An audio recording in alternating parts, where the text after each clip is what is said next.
Welcome everyone to Friday's Funding Friday with special guest speaker, Dr. Russ Weiland. Sandy will do his introduction. He has a PowerPoint presentation, and then he will take questions. So we're looking forward to this. Sandy, go ahead. I'm delighted to introduce you to Dr. Russ Weiland, a friend of USF and a friend to the country. He has been in grant making and a leader in humanities research for over 3 decades. And his service to the country includes serving at the National Endowment for the Humanities, where he served as the agency's first director of outreach. And in times of need, he's also served as the acting director for NEH and the division director for research programs. And he comes to us as an invited speaker to talk to you about how we can transform humanities research, how we can really understand the power of a fellowship, and thinking through being a researcher at every stage of your development.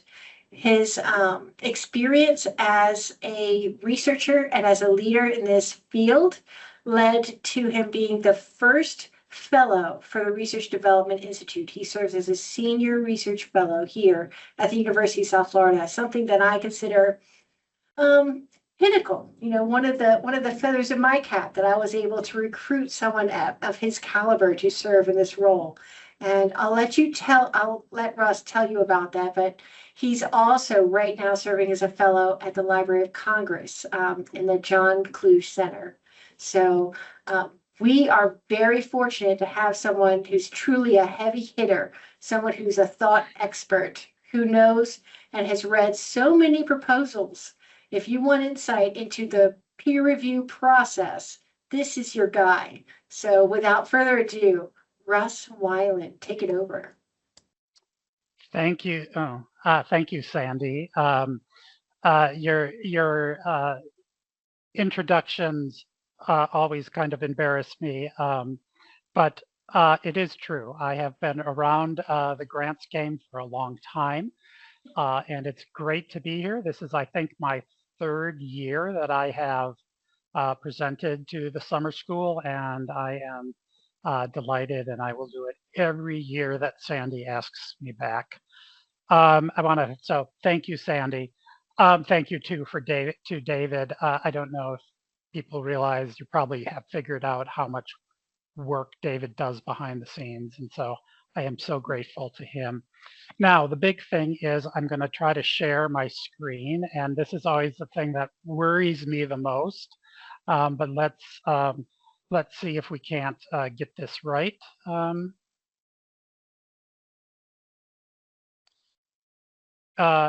David, does it look good?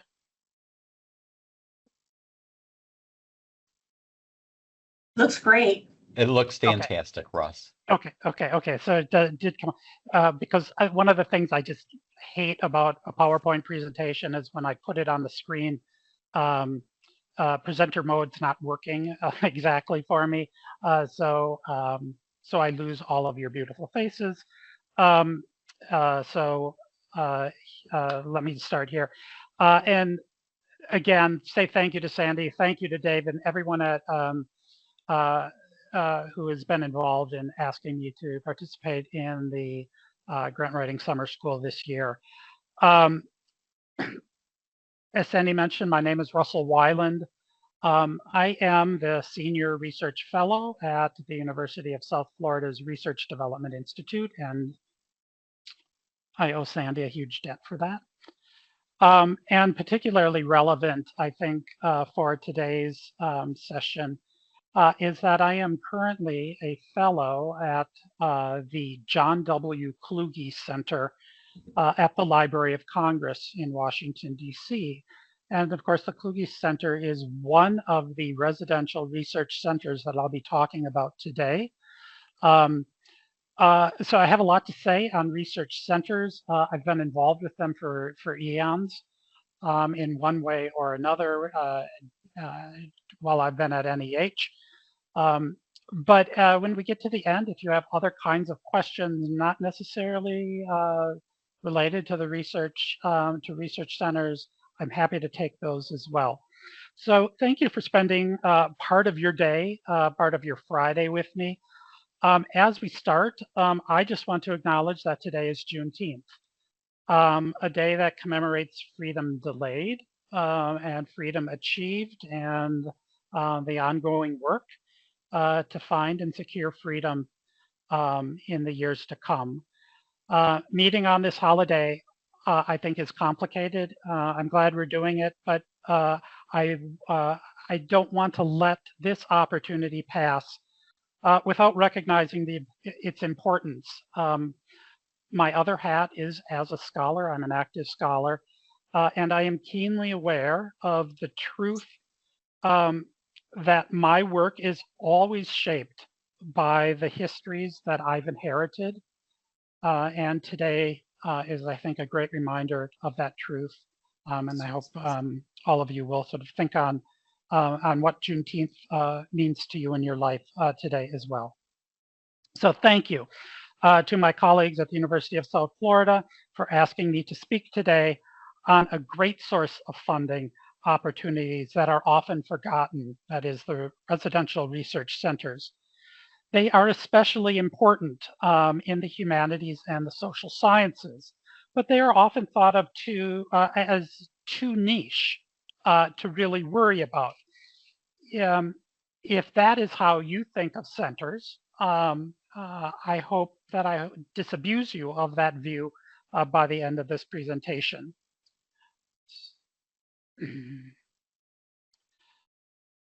Over the next 30 minutes or so, I want to help you better understand what constitutes a residential research center, what makes such a center unique within the granting world, and what unifies and differentiates research centers. And then I want to shift to examine their grant opportunities, what sorts of issues applicants need to be aware of, perhaps some common mistakes that applicants make when applying. Finally, I want to look at a few trends that are happening in the world of research centers right now, and how this group of opportunities, which some people think is pretty niche, might also become more attractive in the years to come. If you have questions as we go along, please feel free to put them in the chat. I think David is monitoring the chat, and David, I give you my blessing if you want to interrupt me mid-sentence at any point to ask a particularly timely question. Please do that.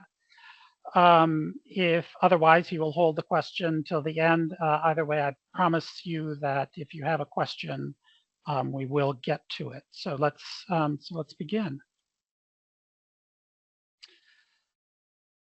Let me start with a simple grounding definition. If you've never worked with a residential research center, the easiest way to understand it is this.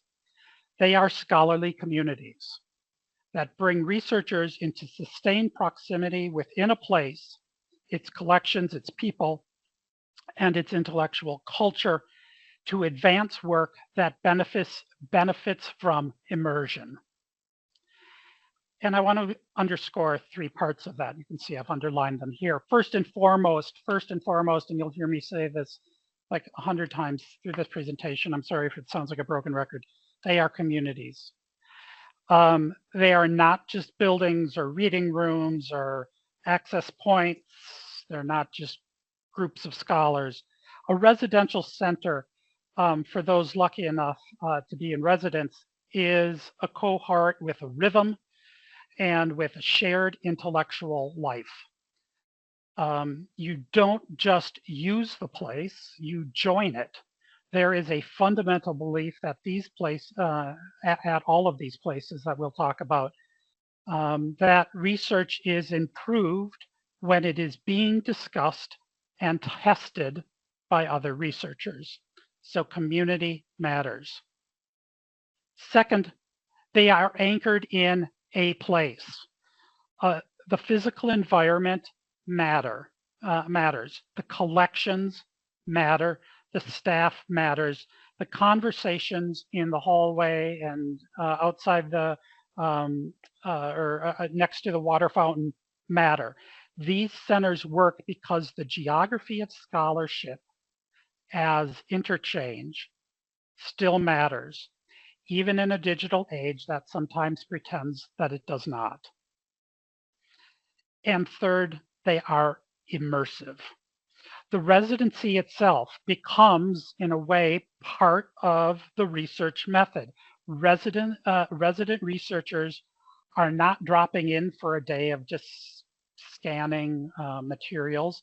They are living inside questions, and this immersion is intended to change their view, make it deeper, make it broader, or make it more nuanced.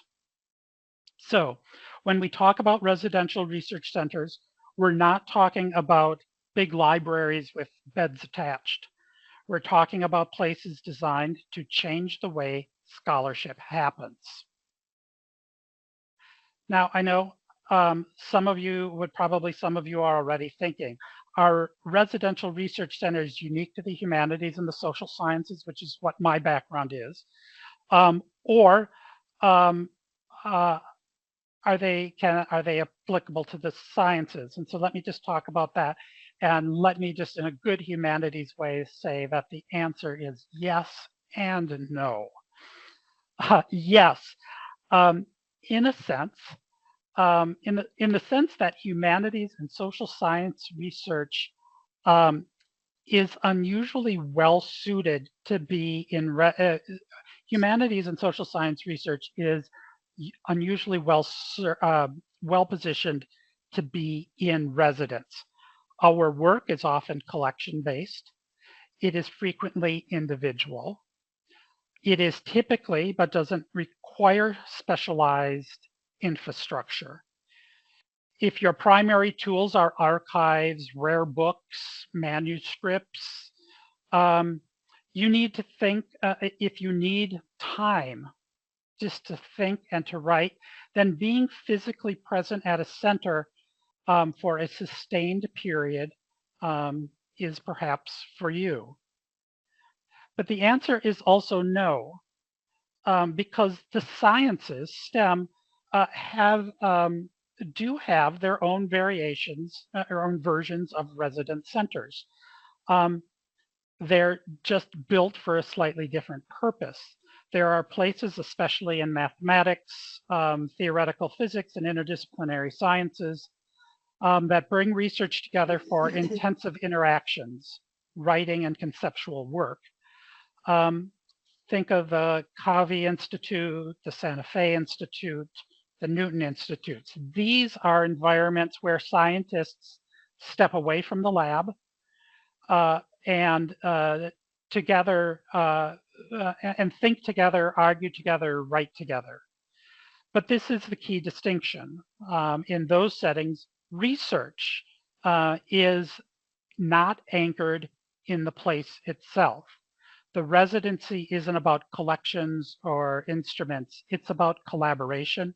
The sciences happen elsewhere. The science actually happens elsewhere. The thinking happens there.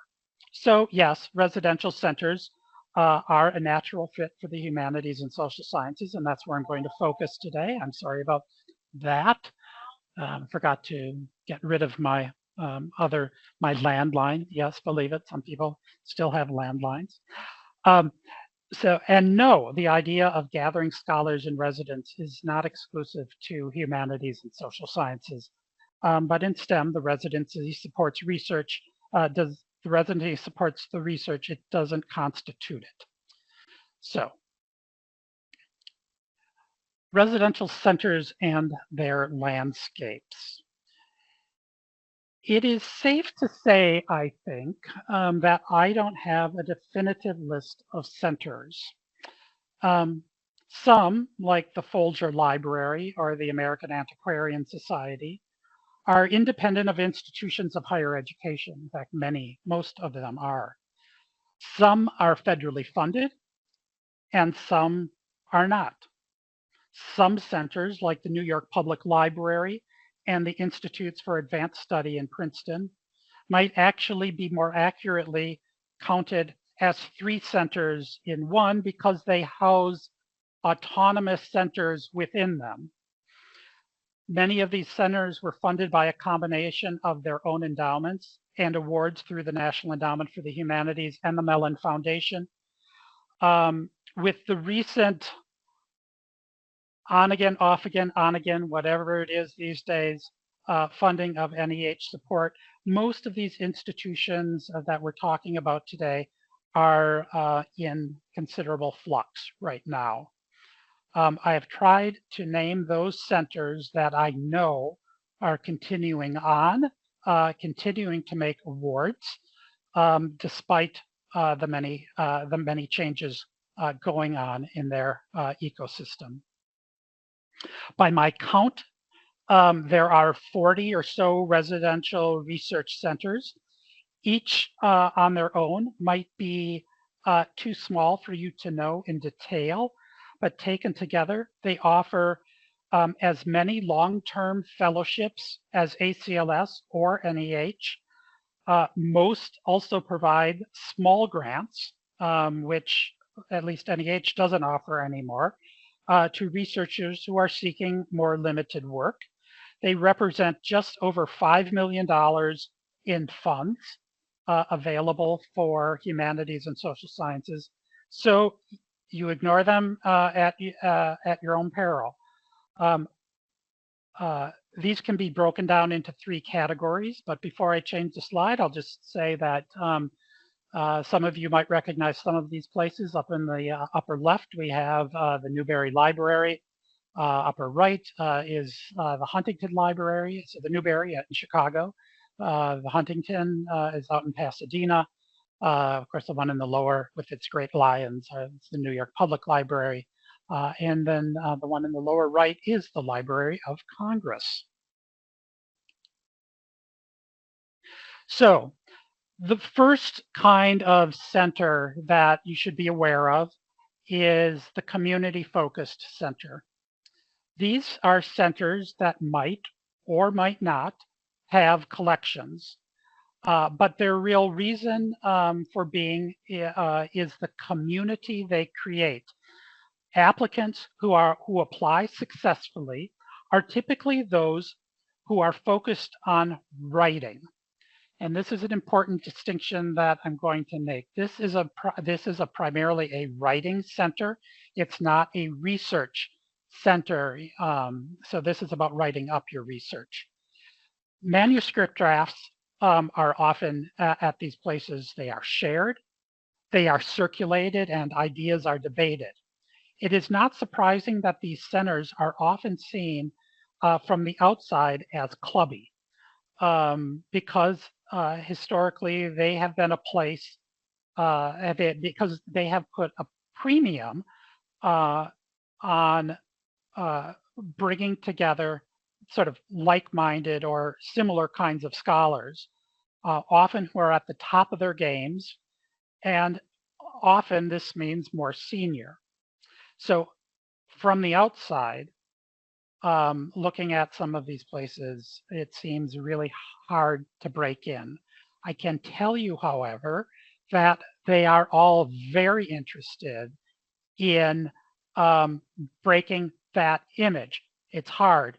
They've won it over many, many years, but they have been working very hard to adjust their programs to break that. Because they are focused on creating a community, they tend to favor more senior scholars.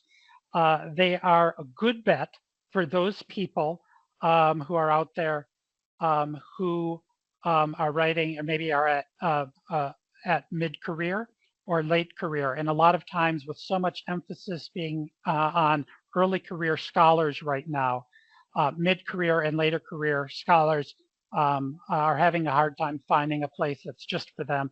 These typically are. The second type of residential center is collection focused. And I've given you the names of several here, some of which you probably already know. These centers offer grants to use their collections, and they create communities of scholars interested in those collections. It is not surprising that many of these centers focus on topics related to American history and culture, and I guess it's kind of on my mind since we're in the sort of in the throes of the 250th. Places like the American Antiquarian Society, which hold the papers for the John and Abigail Adams, among others. The Hagley Museum, which has business collections, including for many of the Fortune 500 companies. And the Newberry Library, which, among other things, they have very rich collections, holds a collection for several Native American communities. There are places like the Newberry, the Huntington, and I would say especially the Library of Congress and the New York Public Library. They have vast collections that can appeal to anyone. There's almost no researcher who can't benefit from the collections of places like the Library of Congress. Indeed, the Library of Congress has the most extensive collections of materials, for example, in Russian and in Chinese history and culture anywhere in the world. That includes in Russia and in China. Early in the 20th century until sort of in the 1960s, America had a very aggressive collection policy, and it brought a lot of the materials. So if you're working with foreign language materials, for example, a lot of times the Library of Congress has what some countries don't even have of their own. Awards made by these research centers really privilege scholars who need to work with primary and secondary materials and may or may not yet be at the writing stage of their projects. So since they were probably at an earlier stage, they're going to write a different kind of application, one that focuses on their research and what they can do with their research, compared to that last group that we looked at, which is already at the writing stage. These are centers that really want you at the research stage. Russ, Yeah. I have a question from Anne Maria. Anne Maria, do you want to ask something on something we just touched on? Yes, I actually did. Thank you.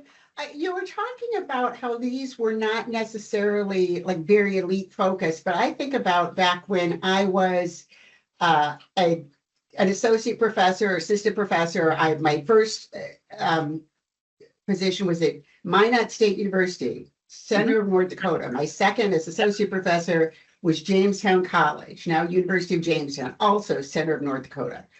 I don't think I would have perceived, or anybody I knew, that these would be places that would be welcoming for me or faculty for the tribal college.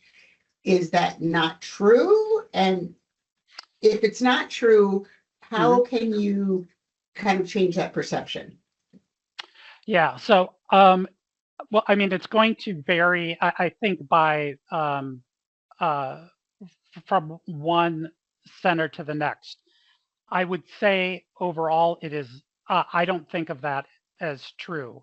Looking at their awards lists, and I know because NEH was funding them and NEH required them to come in with, plans for expanding their offerings and making sure that they were reaching a diverse audience. I know that they all have plans that they're trying to implement. A lot of times I think people do exactly what you've suggested here, and they might select themselves out. They say, oh, that's not for me, and so they don't apply. And of course, you can't make an award if someone doesn't apply for the award.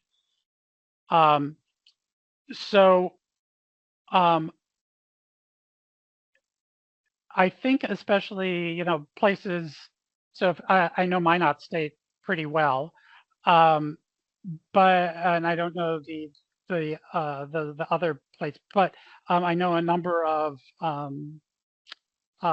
tribal colleges and universities.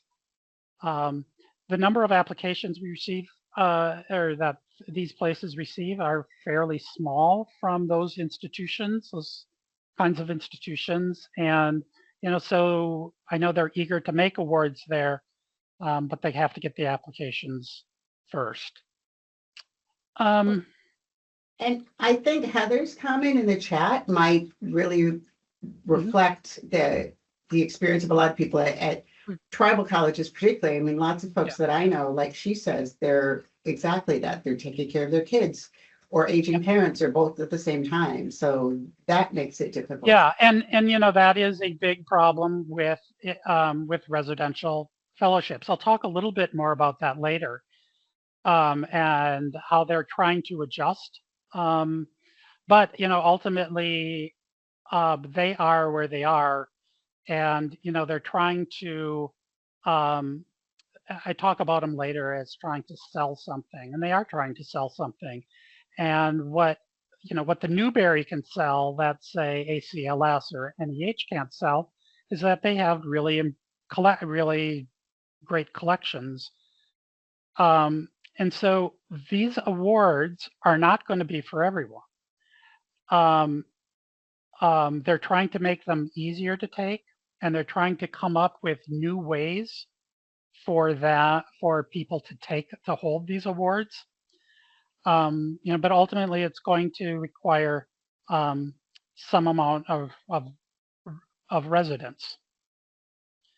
And I should say, I can't see the way my screen is set up here. I can't see the chat. So if there's something in there you think I should know, please read it out to me. But I think I know what Heather is getting at, and she's exactly right. These are often very, very difficult for people to take. They're not going to be for everyone. And to follow up on that, Russ, Heather also wonders, is there a resource that breaks these, largely the US ones, down by city, state, the duration of time that you're required? Because it would be helpful, she feels, to see all of that in one place. So is there a resource that lists everyone? There used to be a very good one. It was called the NEH website because we were funding them all. They've now taken all of that down, unfortunately. I can tell you, I'm going to just flip back to that slide. Almost all of these have both long-term, and again, I'm going to get into this in a minute here, but almost all of them have both long-term and short-term fellowships. So the Kluge Center offers long-term for 6 to 11 months. That's what they call a long-term. Their short-term is up to 4 months. I'm on a short-term right now. That's what I'm working on. American Philosophical, their short-term fellowships are mobile, so you don't have to come there. Their long-term fellowships, however, are in residence. Most of them have short-term and long-term. And the short-term might just be you have to be there for a week. Or you can be there for much longer. I talk about one of the things is that almost all of these, especially the collection-focused centers, have their deadlines in the fall, starting in early September. Most of the overseas centers, which I was just about to talk about, have their deadline around November 1st. And this is because most of the overseas centers, a lot of their panels have historically met at a conference they all attend in early January. And so that's why they have that sort of November deadline. Okay. There isn't right now. I don't know of a single resource. I can certainly annotate what I have, and the field guide that I'm currently writing one of the appendices will certainly have that information. But that's not out yet. That doesn't help you right now. And thank you. So Michael has a question as well. Are these differences between residential research grants and research fellowships when it comes to these centers, or are they essentially the same in this context? They are essentially the same, although they have some important differences. So, Michael, was it Michael? Yes. Michael, if we look here, when you write an application, say you're an American South historian. Florida, and today we're visiting an island native. What? Sorry, somebody was unmuted. Okay. If you're an American historian, and chances are you might want to apply to use the collections in many of these places. The kind of application you're going to write, though, is going to be very different. So, because the collections will be different. And one of it, as again, I'm going to be talking about, I don't want to steal my thunder for the rest of the presentation, but the kind of, even though the American Antiquarian Society and say the Massachusetts Historical Society have very similar missions, and they have very similar, they work with very similar time periods in American history. They have very different collections. And so the kind of application you're going to write from one to the other will be very different, because what you're doing is you're talking about the collections and how your project relates to those collections and what you are hoping to find from collections. So it's not like you can really prepare one application and then submit it multiple places, which is never a good idea anyway. But I think it's a temptation here sometimes that people feel, and I think these are, because these feel in some ways very, very similar, but I think the application strategy that you need to think about when you apply is very different one to the other. Does that make sense? Thank you very much. Okay, let's go back to the location focused. Let's see. Okay. So this group is almost exclusively outside the US. And what they're selling is their location, and the services they can provide to help you do your research in that location. Most of these places are US institutions, which means that the communities that they form, that they create, will be familiar and welcoming for US researchers. Most have solid English language libraries for the everyday use of their grantees. More importantly, these centers have nurtured special relationships with the governments that control access, and the national libraries that hold deep collections in these areas. I think we take it for granted here that that as a scholar you have access to things, but in most parts of the world, or many parts of the world, that is not the case.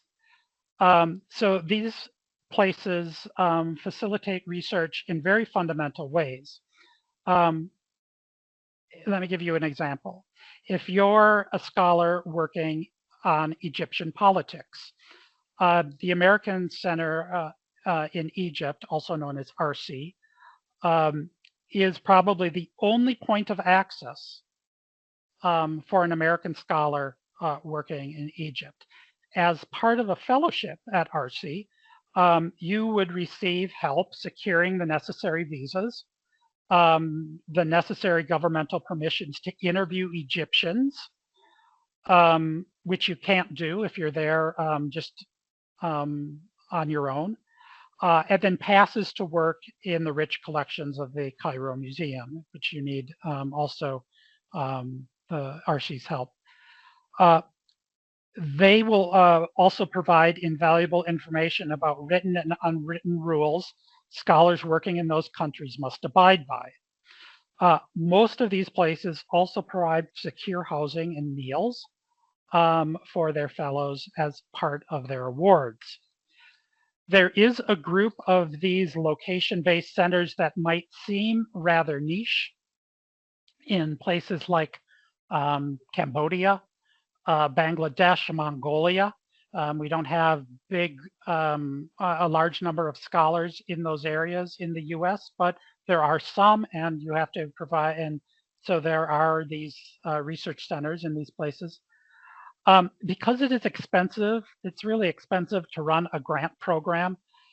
These small centers, which I have marked with asterisks here, have all banded together under the Council of American Overseas Research Centers, or KORC, to advertise, run, and administer their grant programs. So if any of those asterisked places are of interest to you, you have to go through the KORC, the Council of American Overseas Research Centers. And I just put a note here in my script here. There are no overseas U.S. centers overseas that are currently funding in South America. And I just thought I'd put that. I just find that very surprising. So let's talk about the kinds of grants you actually find at these residential centers, because the funding landscape here looks a little different than what many of you might be used to if you're used to sort of the regular humanities fellowships. First, most of these centers do offer fellowships. Fellowships, of course, at their core, no matter who's giving them, buy you one thing. They buy you time. Time to read, time to think, time to write, time to be fully present in a place. The currency of residential centers isn't equipment or lab access, it's uninterrupted intellectual space. Most centers have, as I mentioned earlier, fall deadlines, which means applying to multiple centers is much easier to do. But one of the people who's also a fellow with me right now at the Kluge Center, who is the former head of the Folger Library, told me just yesterday when I told her what I was doing, to please remind everyone that if you are going to apply for multiple awards, you be very careful to change your application so you aren't accidentally sending one application with the Folger to maybe the Mass Historical Society or something, which is apparently a major problem for these residential centers, is that people goof up their applications all the time and submit the wrong applications to the wrong places. Apparently this is a problem. Most centers offer a mix of short-time and long-term awards. Short-term residencies might be for as little as a week, but as many as 12 weeks, perfect for targeted work in a collection. Long-term residencies typically run from 4 to 12 months, usually at $5,000 a month. Ideal for researchers with major writing projects or deep archival needs. The funding rates are often more encouraging than at national competitions. Not everyone, I know they're not like, everyone gets a trophy kind of encouraging. But compared to many of the federal programs, or I just had lunch with the head of ACLS or the head of the ACLS programs, and he told me that their funding ratio was 3% this past year. The odds are meaningfully better. Short-term fellowships at residential centers can be as good as 1 in every 3 or 1 in every 4. Long-term, as good as 1 in every 5 or 1 in every 6. Residential centers tend to attract strong applicants, but far fewer applicants. The mission of these places are very specific. and the review criteria are usually more focused than they would be if you were applying to a national competition. If you make a strong case for your fit, your chances, I would say, improve dramatically. So be prepared for a quick turnaround. Decisions are often made in 8 to 12 weeks, which is unheard of in for the larger programs. When you are looking for a center that is right for your needs, think about it as the center is selling something, and all of these centers are selling something. They're selling, as I've mentioned already, community, collections, or location. Now, those are the three big things: community, collections, location. They are curated intellectual ecosystems that are right for some, but not right for all. Their review processes will feel similar. Most of these centers follow a federal model of peer review, panels of scholars. They have clear criteria in their application material. They have structured evaluation and a process designed to balance expertise with fairness. So if you've applied to NEH or ACLS before, or any of the major foundations, the mechanics here won't surprise you. When you look at the awards lists, and I strongly encourage you to do so, it is sometimes tempting to conclude that they are regional centers that cater to the small areas of the country in which they are located. So Newberry might look like it has a lot of fellows from the Chicago area. And this, as we've kind of already talked about, is a direct result of the challenge they face for housing and taking what it means to take up residence near one of these. Those that are nearby, those applicants who are nearby, apply in much greater numbers.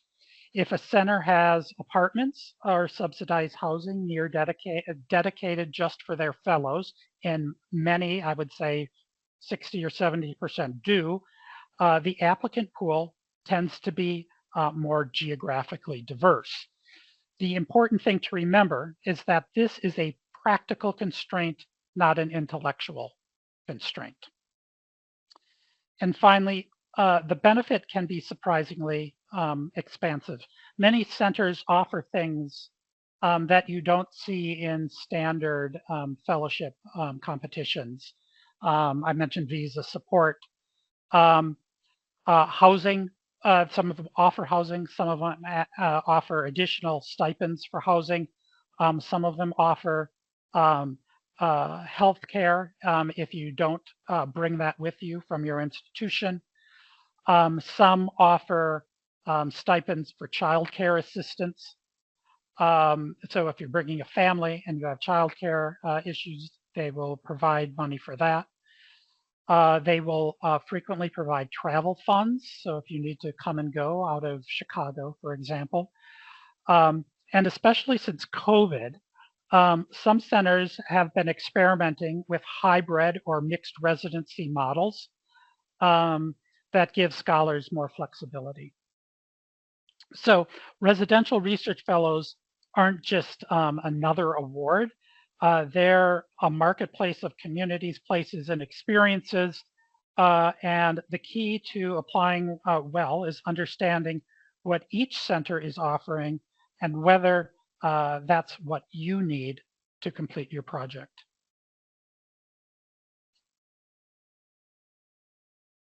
As I mentioned in the previous slide, when your application goes to a residential center, the review process will look the same or will look familiar to you compared to some of the national fellowship models. However, your proposal needs really to take a different tack.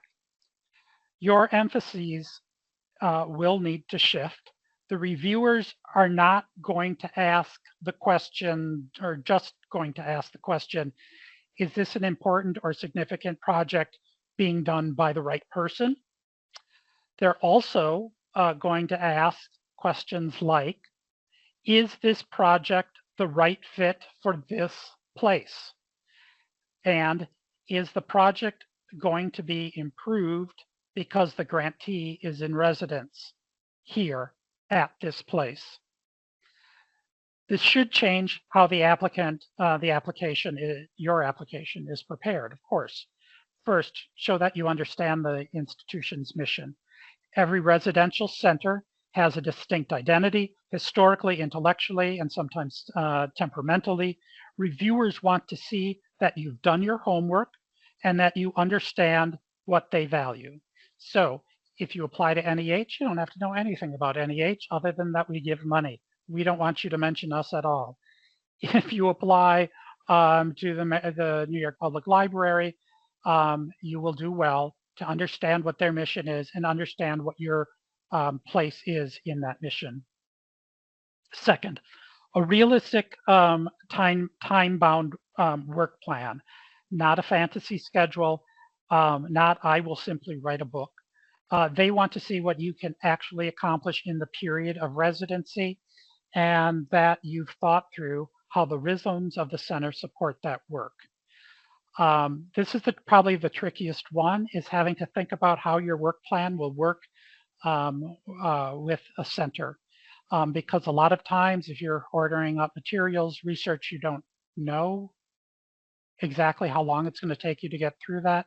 That's why it's important that you do your homework ahead of time. That might mean talking to a librarian about what the extent of the collections are, so you have the best possible idea about what you're getting into before you write that application. Third, use clear use of the collections where relevant. If it's a collection-based center, this is not a negotiable item. You need to show not only that the materials are there, but that you know how you'll use them and why you need to be on site. And again, this is all part of doing that homework before you write your application. Fourth, fit with the intellectual community. This is a part that distinguishes residential centers from other awards. They're not just funding a project, but they're building a cohort. Reviewers want people who are willing to engage, who are willing to show up and show and be clear about the work that they're doing, and who will contribute to the conversations that make this place vibrant. Fifth, your ability to contribute to the center's life. That might mean giving a talk, participating in a seminar, being a good colleague, or simply being present in the intellectual ecosystem. Again, this is most of these centers will tell you right online what their expectation is for a fellow coming in. If they expect you to give a talk about your research to the other fellows or something like that. Usually it's quite minimal how much they don't want to load you down with too much community so that you're not getting your work done, but enough so that you're helping to spark conversation. And one of the ways I think that you can do this is just make sure that your CV is up to date with ways that you've done this maybe on your campus or that you've done it through your conference presentations and the like. Centers invest in people who will add to the community and not disappear into the Carroll for 6 months. And finally, they look for a project that can genuinely advance during residency. This is especially true if you are conducting research and perhaps not writing a word. Try to articulate how the research that you're doing advances the project, since you can't point to something tangible, you often can't point to something tangible like I will write 3 chapters. And then you can come out and say, I have written 3 chapters, something tangible going in, something tangible going out. A lot of times if you're doing research, there's nothing tangible. Think about ways that you can talk about how you will measure that you've made progress. I think that's a really great way for us to, it's important for us to articulate that for them, but it's even more important, honestly, if you can articulate that for yourself. I think that's sort of a part of the sort of the goal setting that we should all do when we do our research. So the review process is rigorous at these places, but it is also relational. It's about the alignment between your project, your presence, and the center's mission.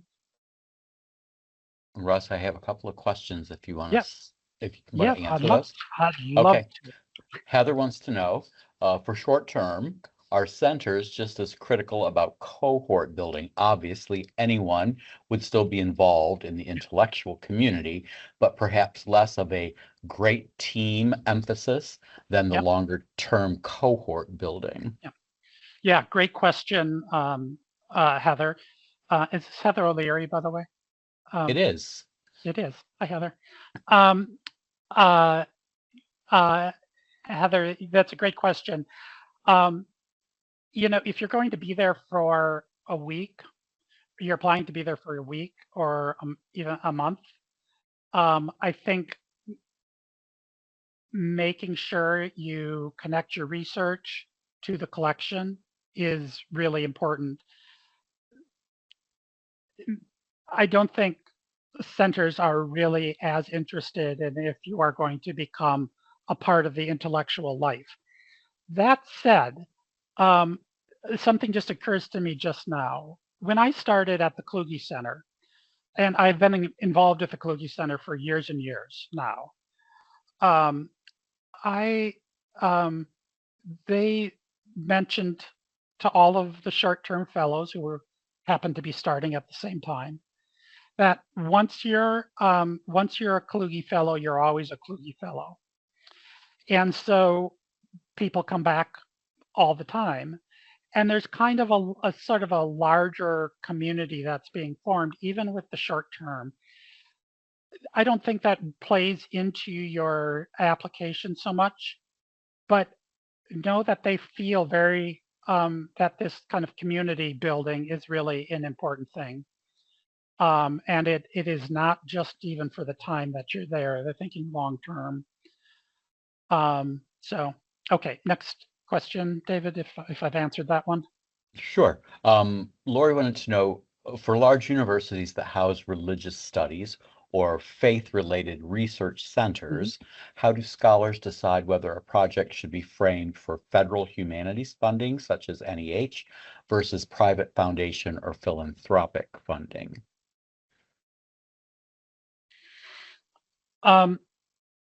Great question.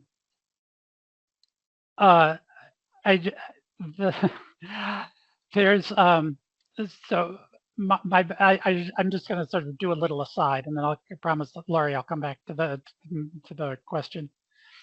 At the Kluge Center, the person who has the office across from me is a woman who is a preacher, and she is working on I believe it, on a series of sermons.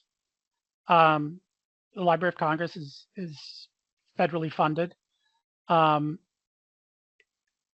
Her sermons are deeply historical and are very sort of appropriate to the collections of the Kluge Center and the Library of Congress. So that was, I think, really important. I think that says something. If you have a project that can benefit from the collections in most of these places, then you should be applying, and it doesn't matter if it's sort of what kind of project.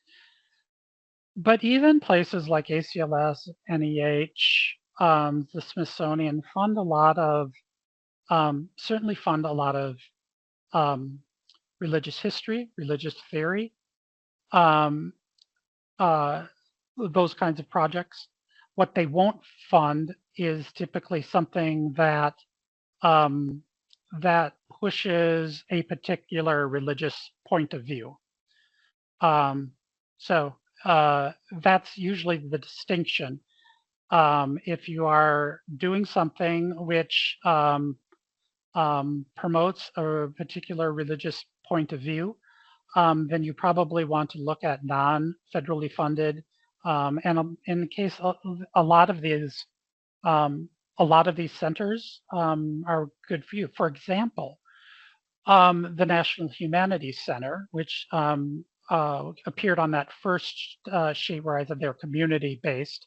They don't have their own collections. They, I know, have one fellowship that they give every year for someone who does, it was a practitioner in religion. And why do they do that? It's because they had a donor that gave them the money to do that. And so every year they have one of their 30 or so fellowships goes to that kind of that kind of area. Would the person that they give the fellowship to always be eligible for federal funding? Not always, but some certainly have been.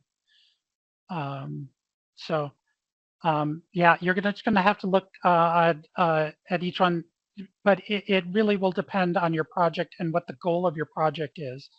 If it's to promote a particular religious point of view, or then you'll want to be looking at the non-federal grantors, and the centers are really, I think, a good place to look.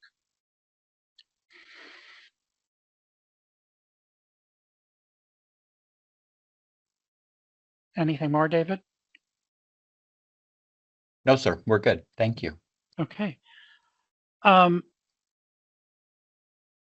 So there are many mistakes that people make, and I've sort of touched on many of these already. One is recycling other fellowship applications. A generic fellowship proposal, even a very good one, will probably not work at a center. Residential centers need to see why their place matters. And so, I would avoid recycling your application too much. The second mistake is getting the balance wrong. Applicants emphasize the importance of their project, which is good. It's important to have a good project, but forget those other important things. The quality and the quantity of materials in the collection, or their genuine interest in being part of a scholarly community. If your CV, your narrative, and your work plan don't show sort of a balance of these objectives, then the application will feel lopsided. The third mistake, and again, I've referred to this over and over again, residential centers are intellectual ecosystems. If you write as though you plan to disappear in your carrel for 6 months, reviewers will assume that you are not interested in being a part of the community, and that's problematic. The fourth mistake is presenting your project as if it could be done anywhere. If nothing in your application requires this place, this collection, or this community, then you haven't made the case for your residency. You've made a case for a sabbatical, but not a residency. And finally, people overplan in their work plan all the time. And the reason I keep bringing up the work plan, they're always important. But when you only give a few fellowships a year, and a lot of these places maybe give 8, 9 fellowships. When you're giving that few each year, you can't afford one to go wrong.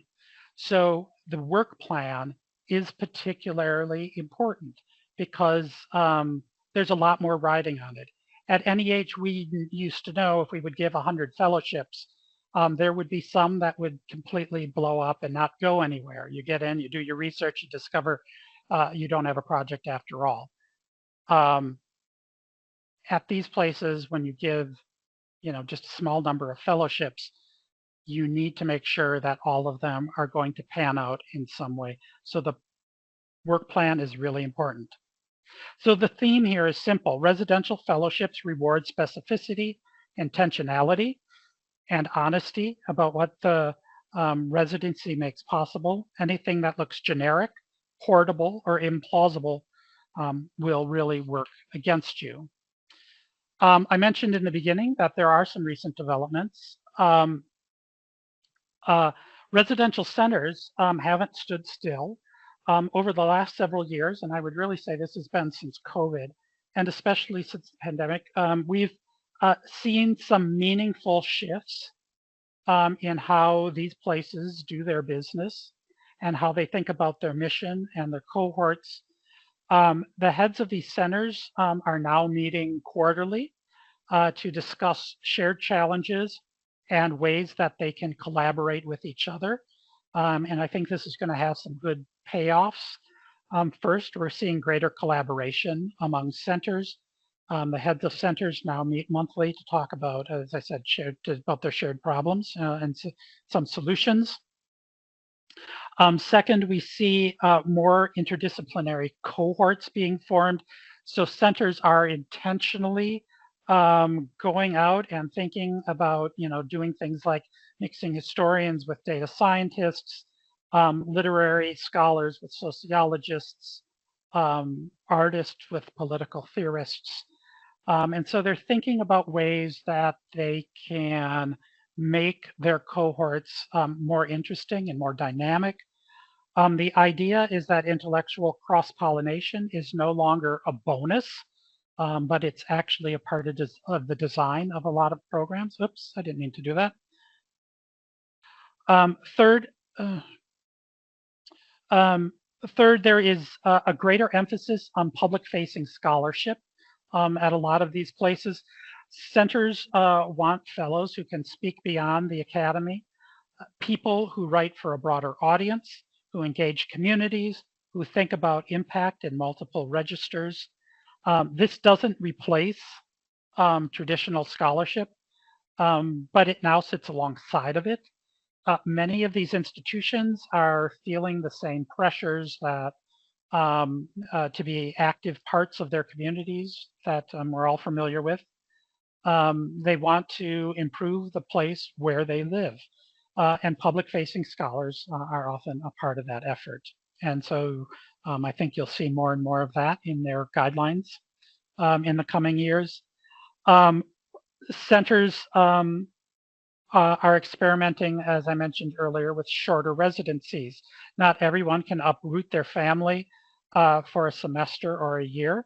So we're seeing more non-continuous tenures or sort of 4-week, 6-week, 8-week models, especially for scholars with teaching loads, caregiving responsibilities, or limited mobility. Fifth, there has been a post-pandemic recalibration of what residency means. So we're thinking the very terms that define this group. And I know there are some centers that now allow hybrid components. That means sort of remote pre-work or staggering time on site. Residencies still matter, of course, but the definition is becoming more and more flexible. And I think you'll see more and more of these centers experimenting with that kind of flexibility. And finally, I think there's new scrutiny happening around foreign collaborators. This is coming a lot from the federal guidance right now.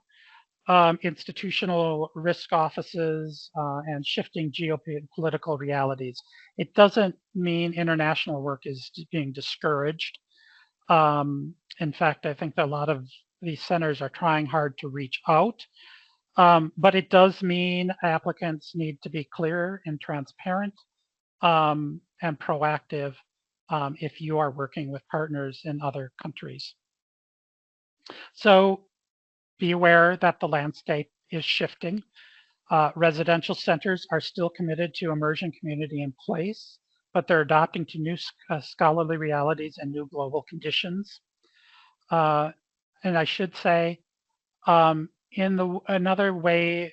thing that's happening with the development is as NEH has receded from the picture, a lot of these, since they are funded by their endowments, have actually dipped into their endowments a little bit more to help cover some of NEH's departure.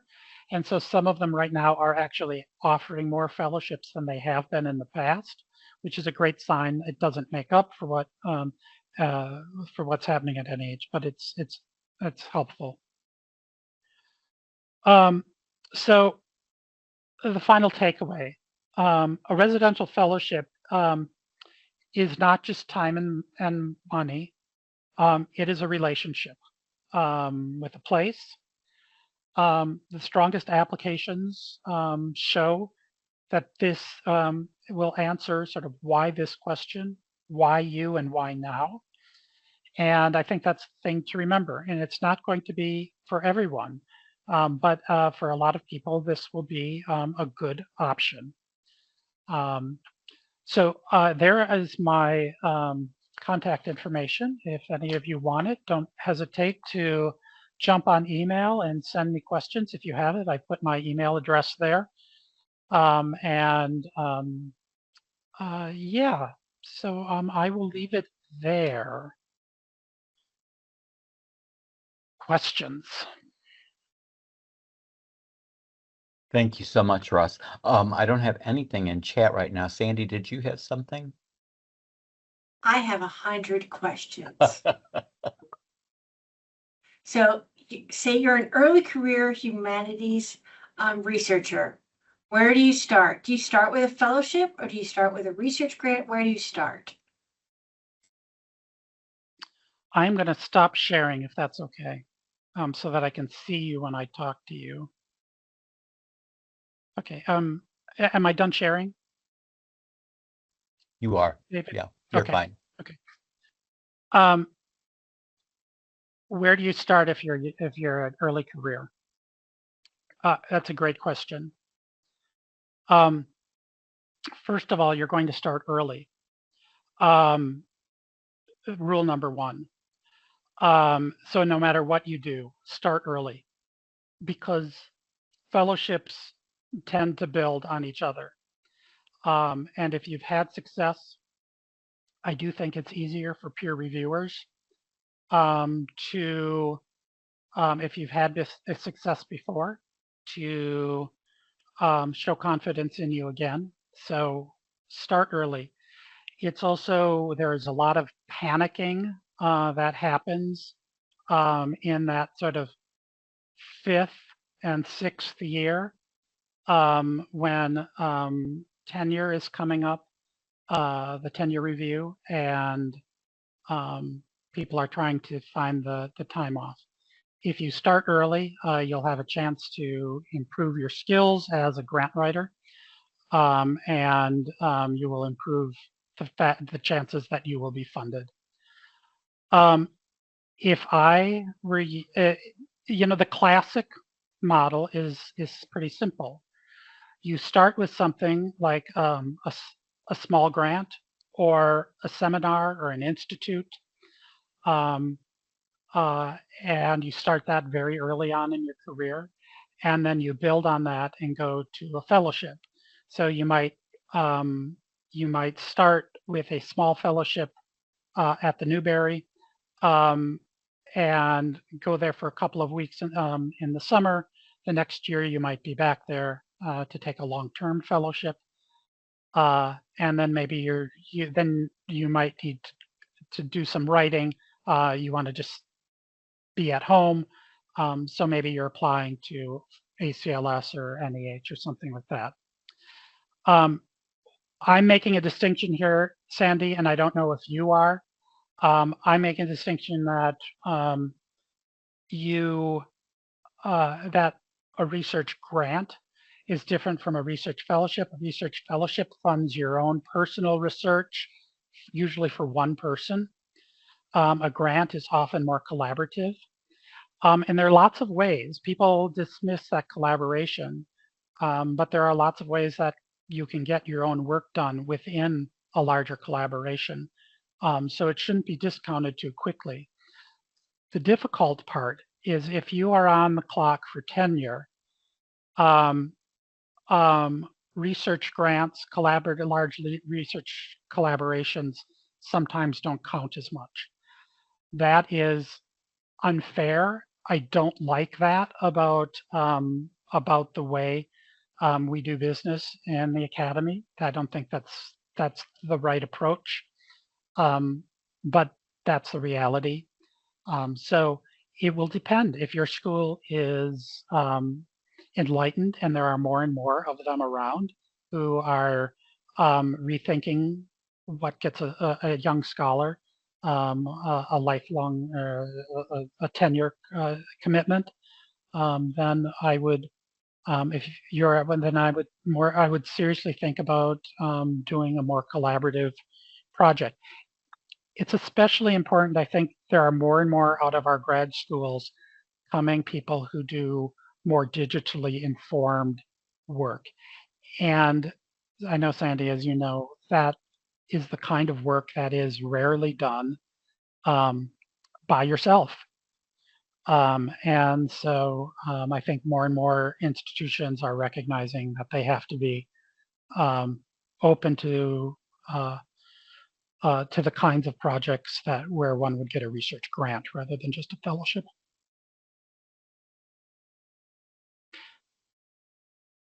Thank you, Russ. That may have kind of answered this question, but I'm going to ask it for Lori anyway. So are residential centers then mainly for established scholars, or can emerging researchers use them to test and refine an interdisciplinary project? I think actually research centers tend to err on, I mentioned originally those community building places, and those tend to focus more on senior scholars, for better or for worse. There's another part of the ecosystem, though, those collection-based, and I would say the place-based centers that are really looking to bring in younger scholars. The Kluge Center, their main fellowship program, the Kluge Fellowship Program, is only for junior scholars. There are lots of other places that, that all else being equal, that's the group they're looking to help, young early career people. And so, yeah, don't think of research centers as just being for senior scholars. I'm fairly critical, and I don't run away from it. The fact that, the Institute for Advanced Study in Princeton, if you look at the people who have been there historically, they've been old white men. And that is, and now they're living with that burden now, because the academy has become so much more dynamic than that, and they now are running behind, I think, a lot of these other places in attracting the most interesting people. And I think they recognize that, but they have a historical burden that they have to deal with. And if there's anyone from the Institute for Advanced Study, I'm sorry for sort of speaking speaking that bit of truth to you, but it's nothing they haven't heard before. Bradley, go ahead. Yes, first I want to say thank you very much. This has been a really exciting presentation, and so thanks for all of the humanities love today. Actually, just to push the envelope even further, I myself am a mid-career professor of musical theater, and are there any things kind of off the top of your head that are living at the intersection of humanities and performance, or humanities and visual arts? Kind of, is there anything that is even kind of beyond that? Yes. You should definitely be looking at, and I can't remember the name, it's the third one. At the, you probably know of it already if this is your area. But you know, the New York Public Library has a center specifically where, you know, sort of the arts and the humanities come together.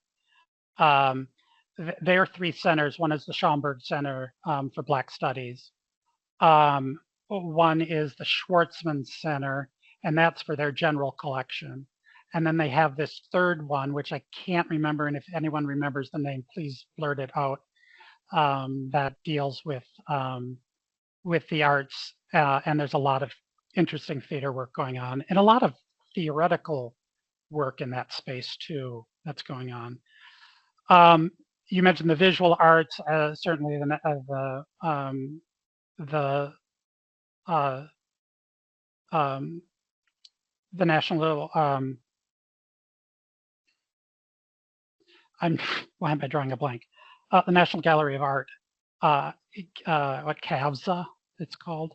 I don't remember the center of CAVSA, and they do art history, humanities. They do some really great, interesting stuff. And what's nice about them is they also bring artists together. And so you have scholars and artists working together. Their kind of community is a very different and different. The dynamic is slightly different. And I think it's, I know a few people who have been there. And certainly the Getty out in LA is doing a lot of this kind of stuff as well. I do know that the National Humanities Center, I mentioned they have lots of donors that have given them like a fellowship a year. They have one, I do think, in theater history. So that might be one worth, you might want to be checking them out. You apply, you just apply to them generally. And then they have to sort of figure out how they're going to, if they get the top applications, how they're going to fund them. So you might get the money out of, if you're the top application or two applications, you might get a general, like from the Mellon Fund, which is wide open. You can do it in any area, or they might give you a very specific one for theater. Does that help you, Bradley? That was incredibly helpful. Thank you so much. Okay, great. Where are you at, by the way? I mean, I'm at West Texas A&M University in Canyon, Texas. Great, great. Done a lot of work in Texas. My spouse is from Texas. Love it there. So good. Nice, and we have a lot of WT faculty in this seminar as well. Oh, great. I think They're well last year, represented. I think last year, if my recollection was like we had a lot of Detroit-based faculty last year. So this year, hey. We have so many from Texas and Georgia this year. Yeah. That would have been Lawrence Tech, I think, from Detroit area. Mm-hmm. And Wayne State. Wayne State, yeah. So now, Ross, are there any breadcrumbs to quickly assess where your current research CV might fit and where some of your new center opportunities may lead you? My personal? I'm sorry. No. This is a question from chat. Okay. So are there any breadcrumbs you can use to quickly assess where your current research CV might fit within this framework and where some of your new center opportunities may lead you? That's a great question. So the first thing is not with your CV, but just with your project. Where are you in your project, in the lifespan of your project? And what kind of what does it rely on? So I know a lot of times, if you're a philosopher, for example, you'll be quite irritated by residential centers because you might not need, because that's not a collection-based discipline. And so going, they don't have the opportunity, they can't make the case to go to the Folger or to the Newberry or someplace like that. So it will depend on what your area is. If you need collections, that will narrow it further. If you are at the writing stage, or if you're at the research stage, or if you're somewhere in between, or where you think you will be when you take up funding. I should say, even though the collection places want you to spend a lot of time working with their collections, they certainly expect that you will be writing as well. So at the Library of Congress, I am doing both. I am ordering up books. I'm looking at I'm looking at things in the collection, but I write and read, revise, read all the time. That is my method. Some people, do just, they do the research, and then when all of the research is done, then they write. Mm. But most people have some kind of hybrid model where they're not doing quite that. So look at your project first and foremost to determine where you best fit in this universe, and that's the main thing. Then think about how your CV might tell a story about you, and your ability to contribute to a community. How, is it, make sure that you're highlighting those moments where, you are contributing to some kind of larger discussion, because that's important. I don't think it's something, and I sort of struggled with this as I was writing. I don't want to overstate this. So, I don't want you to, take up a paragraph or two talking about how you're good in a community. These are subtle things that you're putting in your application. So you might say, for example, in the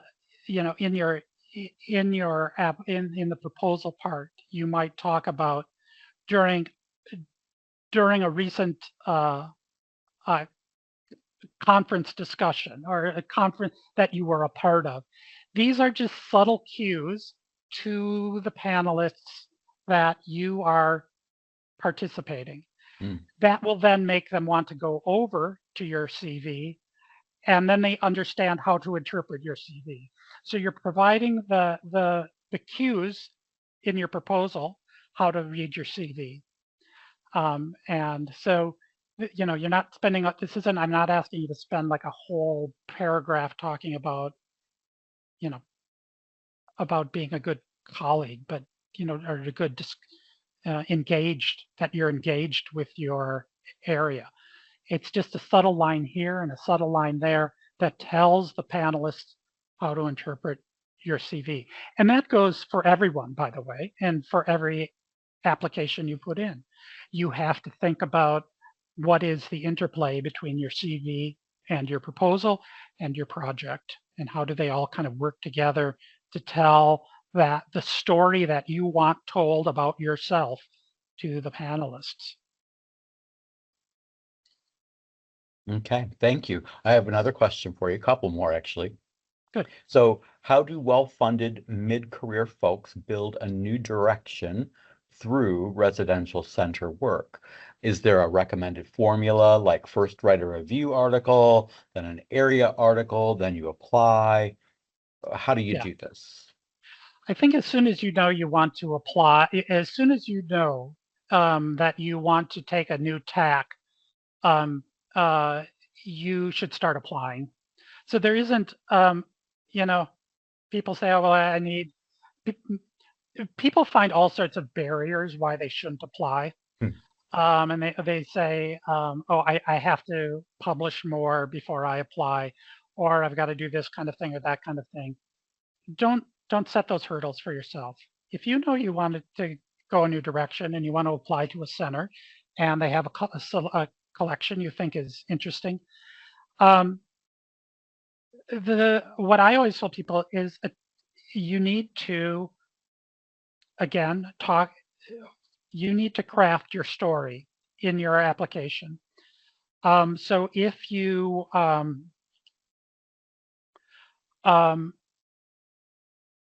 if you're taking a new direction, say I'm taking a new direction and I'm building on this kind of work that I've done before. You know, rarely do people build a completely new direction. I had a good friend who taught at a small Texas school, who worked in Victorian periodicals, but she also loved the banjo.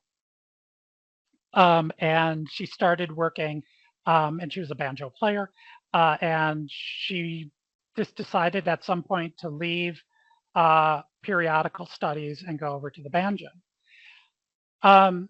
And but even there, which is a pretty radical departure one from the other, she was able, you know, she talked about the kinds of things she brought from a really impressive career in periodical studies and what that could help her do in her new endeavor.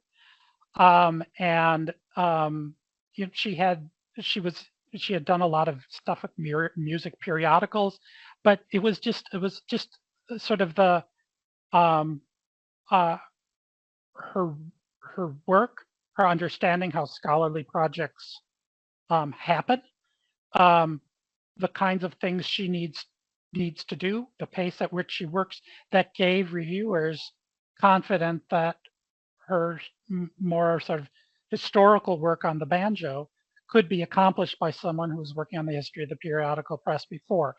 That she had the same, that she had the necessary research skills. And you know, you have to sort of really sort of sit down and think, what is the connection? What took me from this point to this point? And then think about how to articulate those in a way to help people understand your journey. Remember, peer reviewers are really a lot like you, and you know, and I should say, if you're not going to apply this time around, you know, and you think you might want to do some work for, you know, at the Newberry at some point, um, you know, I strongly encourage you to reach out to them, or you can reach out to me and I can reach out on your behalf and say, listen, I would like to review, because there's no better way to um, to learn about a center than to review for them. But you know, I think a lot of the people who do their reviewing, they're just like you, and they've taken some unusual twists and turns in their careers. Um, they've um, they've taken some breaks over the years. They've had kids, and so they've put aside their scholarship for a while and then come back to it. All of those kinds of things. They understand that without you really having to tell them. They get it. They understand what it's like um, to, you know, to have, you know, not the textbook career. I don't know anyone who has a textbook career anymore. Of, you know, you graduate from you get your PhD, and then the next year you have a PhD you're in a tenure track, and then you know you get your fellowship, and then you get tenure. Just those kinds of trajectories are just rarer and rarer, and they're more the exception now. So, and the people who do that reviewing, are people who understand that. May I ask a question? Sure. So, times have been tight and budgets have been reshuffled as agencies have changed their priority and philanthropic foundations have answered the call to help fill the gap in funding that has been under prioritized or unfunded completely. Consequently, they have let go of things that they had typically funded in the past. So have you seen a number of fellowships and opportunities for humanities scholars close? And do you think that there'll be a resurgence or a renaissance in humanities funding? I'm a little bit Pollyanna, even after all of the stuff that has gone on, and I don't have, I wouldn't say I have um, the kindest feelings about some of federal agencies, for example. Um, but even despite that, I tend to think that as the especially the work on AI moves along, it's going to come to people more and more of why the humanities are important. And I like to think anyway that that will mean that there will be a resurgence. Now, will that be a resurgence in the way that we know um, that sort of mimics the way it's been happening for years and years? And my guess is it probably won't be. I would love it, in some ways if it if it was going to be that, but I do think that um, that I think the interest in the fellowship I think interest in um, humanities is going to rebound at some point. And that will, and then funding will follow now, but I just don't think it will look like it does right now or how it did, a couple of years ago. My hope, and I know Sandy, and maybe you've asked this knowing, where I might go with my answer. But I know that there are very spirited discussions happening in several corners of the academy right now about, what should, if NEH comes back at some point, what should they be doing differently? What should their work in the research sphere look like?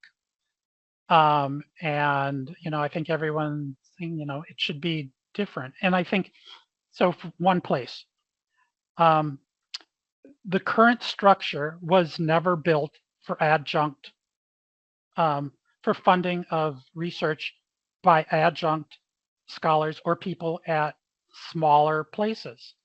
Because historically, back in the 60s, when NEH and ACLS were putting down their modern programs, the research was done by people at big R1s, and then the teaching was at other places, and adjuncts were just pretty much not there at all. But now that has changed, but the grant making structures didn't change with it. And so I'm eager to see what's going to happen, because what's happened now is we have people coming out of very good places. They are expected as graduate students to know how to research. A lot of them have fallen in love with research, and yet we don't, we can't keep them. And they've gone to work at all sorts of places where they never back in the 60s would have gone. That was not heard of. So the environment has changed. But I am confident that I think, uh, I hope I live long enough to see the change that I think is going to happen. And I think we will start to see some of it soon. And I hope I'm working on this field guide to humanities grant writing. It'll be open access. Everyone can have a copy. It will be hopefully available by this time next year. And part of the reason that I am passionate about the fact that it is be open access is because I think we need in the academy to make sure that everyone, not just people who are at R1s, and I have nothing against R1s. USF is an R1. I love them. But I want everyone to have access so that everyone has the same, can have the same opportunity. So there's my Pollyanna, Sandy, and people who know me and knew me when I was at NEH will know that in fact people at NEH used to call me Pollyanna Weiland because I tend to have this approach to many things. I always tend to see sort of the hopeful. There are worse things to be, Russ. I would take that as a great compliment. Now, there are lots of posts from Sandy and others in the chat about opportunities that are opening on July 1st. Diana has posted the Howard Foundation will begin accepting applications. Sandy has National Humanities Center fellowships. So pay attention to the chat if you've not looked. Those all begin on July 1st, 2026 for the upcoming funding year. So those are in there as well. I have one more question. All right. So Russ, when scholars are told to think in terms of a 10-year research agenda, how do they know whether an idea is large enough to sustain across that timeline, specifically for work that crosses aging, access, AI governance, human systems? What signals show that this is a unified generative agenda rather than just a collection of separate interests?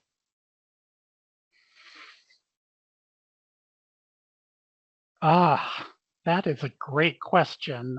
Congratulations, Laurie. Was that yours? It is. Laurie, that's an awesome question. Boy, let me just think it for a minute. Well, the fact that it came from the same mind, these different ideas tells me that they're probably connected in some way. And, one of the big challenges for all of us who do research is trying to figure out, sort of how things are connected. I have a good friend who is one of the best grant getters I know, who just gave me advice once, which I have never taken to heart, but I realize for some people it's the right advice. Is she said, "Oh, I just write a whole bunch of chapters and then I figure out how they all how they all relate once they're written, and that's my book." And I've never been able to do that. I have to have like the big thing in my mind. So a lot of this will be personal, knowing how you work, and knowing the connections that you are making. Yes, Heather, spiderweb versus linear.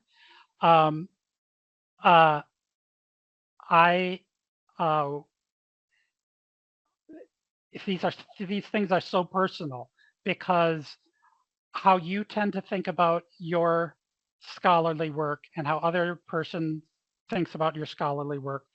One might see it as completely a whole bunch of disconnected ideas that don't belong together on the same piece of paper. Others might see how they're all connected. And I think once they're connected, then it becomes, okay, how do I work? What is the kind of, what are the strategies that I use to get things done. And then once you know that, then you can put a time on it. So that's a really great question, and part of the reason it's so great is because the answers are almost as diverse as the people who ask that kind of question. And I, so if you ever want to talk about your many ideas that are sort of knocking around, and if that kind of constitutes something, I would love to have that kind of conversation with you, and hear what kinds of things are are what kinds of things are might go into putting together a research agenda with a whole bunch of different ideas. I know, because I started the class because I just was waiting before I start in the fall. And like I was telling Sammy and Dave, that this grant writing is harder than I thought it would be. Yeah. I had no idea. And it's actually very useful. But for me, I'm like, I go to I read so many different genres, and I try to connect the dots. I try to see what be able to fit. I guess my background is just long-term hospitality, coming from Las Vegas, where you have 100,000 people. And then every hall, A through Z, I just kind of learned how to pair things. And that was my natural love of learning to read a whole bunch of different things. So sorry to that question. The one thing I will tell you is that when I was at NEH, we would occasionally get an application for like a number of small projects. People would say, okay, well, I'm going to write this article on this, and then I'm going to write on this, and then I'm going to do something over here, this. And those were rarely successful. And so trying to keep, the application genre rewards focus. And so, that's just my one little caution is if you do have multiple projects going at once and you think, oh, I'm just going to throw them all into an application, you probably would be better off to focus on one and then work on the others on the side if you're successful.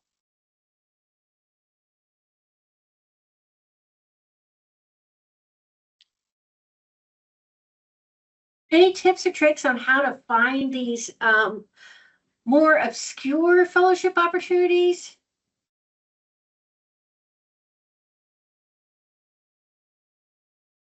Wish my book was out because I would have a great. We wish your book was out too. Shameless plug. Yeah, it's tough. There are various databases and whatnot. What is it? The Grants Guide, and there are some things like that. They're helpful to a point. I always tell people that when you're reading, the first thing I do is I look at the acknowledgments, and I write down. I have a little place in a notebook, in an old-fashioned paper and pen notebook, where I write down who's funded something and the name of the book, so that I can then start tracking that place. I have online a spreadsheet with that I keep for myself of